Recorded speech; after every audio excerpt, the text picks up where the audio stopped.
Достар, сіздермен осындай жұмыртқасыз қаймақсыз жасалатын рогаликтердің рецептісімен бөліскім келеді. Міндетті түрде жасап көріңіздер, өте керемет, күшті болып шығады. Бізге 400 грамм ұн керек болады. Алдын ала електен өткізіп аламыз. Шамалы тұз, 1 шай қасық қопсытқышымызды салып, 4 ас қасық шекер саламыз. Тәтті болғанын қаласаңыздар, тағы 1-2 қасық қосып жіберсеңіздер болады. Құрғақ ингредиенттерімізді осылай араластырып аламыз. Жақсылап 120 грамм сұйық май қосамыз. Бөлме температурасындағы тұрған 160 грамм суымызды құямыз.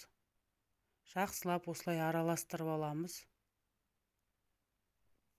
Бұлғап артық ұн қосып жібермеңіздер, тығыз болып шығады.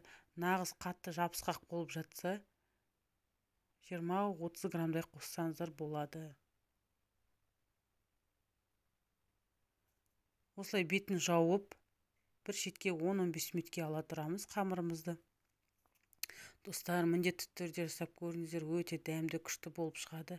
Кішкентай кезімізде мамаларымыз жасап беретіндей балалық шақтың дәмі. Қамырымыз дайын болған соң, осылай қамырымызды общий бөліп аласыздар да жаясыздар. Мен 2-ге бөлдім, 4-ке бөлсеңіздер де болады. Бір бөліктен бізде 16 данадай шығады. 2 сонда бізде қамырдан бөлген 32 данадай шықты. Осылай жақсылап тартып тұрып ораңыздар. Сол кезде біздің рогаликтеріміз әдемі болып көрінеді. Өте қалың қылып жүрмеңіздер, шайыңқырап қамырымызды. Осылай орай бересіздер. Неғұрлым ұзын қамыр жайып әдемі болған сайын біздің рогаликтеріміз де әдемі болады.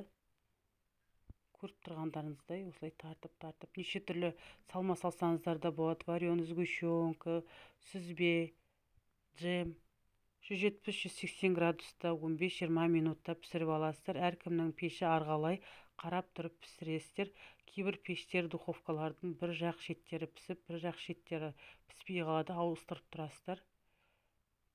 Рогаликтеріміз суды, үстіне сахарный пудрамызды сеуіп шығамыз. Өте керемет, күшті болып шығады. Отбасыларыңызға жасап берсеңіздер, құрамы да арзан.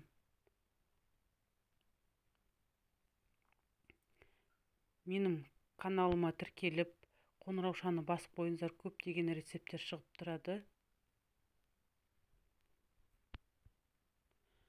Ас болсын. Сау болыңыздар.